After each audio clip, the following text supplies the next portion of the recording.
Aquilo que luta contra e se opõe ao maior bem deve ser o maior mal. Portanto, o pecado se opõe e luta contra o maior bem. Por isso, um dos pais da igreja chamou o pecado de Deus-matança, aquele que luta contra o ser e a essência de Deus. Aquele que, se fosse suficientemente forte e infinitamente mal, como Deus é infinitamente bom, porfiaria para acabar com Deus. Deus é o sumo bono, e realmente non datur summum malum. O pecado não pode ser infinito.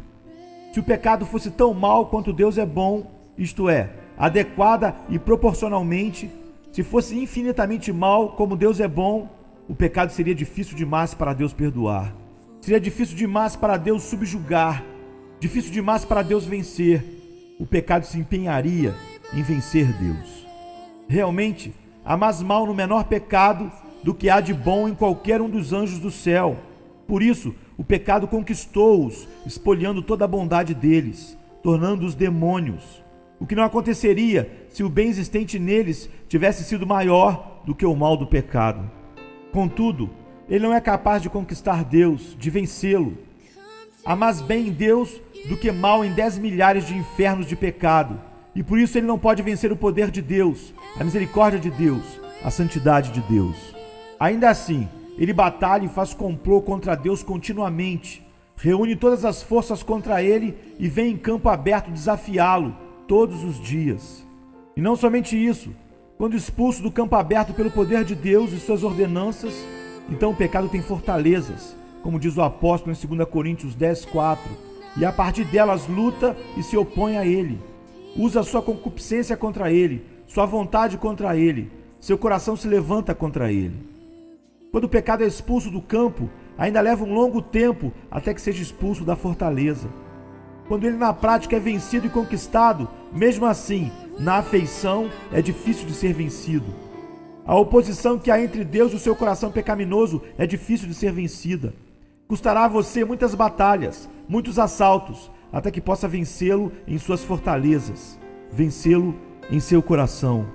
Embora às vezes possa parecer estar vencido e extirpado, ele ainda posteriormente se refaz e fará novas investidas contra você, para enfraquecê-lo e feri-lo.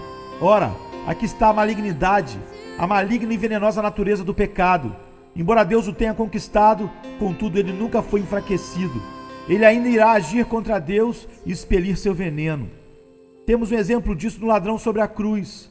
Quando ele foi pregado na cruz, mãos e pés cravados, somente um membro não ficou fixo, e esse membro podia ainda expelir seu veneno, injuriando Cristo. Assim, apesar de Deus ter crucificado o pecado, enquanto houver vida nele, ele agirá por si e expelirá veneno contra Deus. O que mostra essa grande oposição entre Deus e o pecado. E por isso, essa obstinação e oposição ao maior bem deve mostrar que o pecado é o maior mal. Em segundo lugar, aquilo que é universalmente mal, não tendo bem nenhum em si, deve ser o maior mal do mundo. O pecado é inteiramente mal. Como podemos dizer de Deus, não há mal nele, pois ele é bom? Então posso dizer do pecado, não há bem nele, pois ele é inteiramente mal. Há algo de bom nas piores coisas do mundo, e há algo nas piores coisas para torná-las elegíveis à nossa escolha em alguns casos. Algo bom na doença, algo bom na morte. Entretanto, não há bem algum no pecado, e nem pode qualquer situação no mundo fazer do pecado objeto de nossa escolha. Embora um pecado pudesse evitar a morte, ainda assim o pecado é universalmente mau e não há bem algum nele. Você não deve fazer uso do pecado a fim de evitar a morte. Por isso vemos que quando o apóstolo Paulo se referia ao pior pecado, ele não encontrou nenhuma expressão pior do que esta para descrevê-lo em Romanos 7,13, excessivamente maligno. Ele o chama de excessivamente maligno, maligníssimo. Em terceiro lugar, aquilo que é o único objeto da ira de Deus deve ser o supremo mal. Mas o pecado é o único objeto, não somente o objeto, porém o único objeto da ira de Deus. Ele não odeia nada a não ser o pecado. Seu amor flui nos diversos ribeiros em direção a tudo o que ele tem criado. Contudo, a sua fúria corre por somente um canal, e este em direção ao pecado.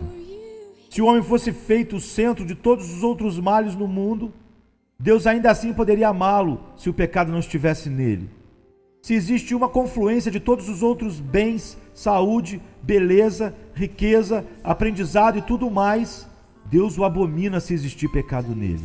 O amor de Deus não habitará nele, e sim a sua ira.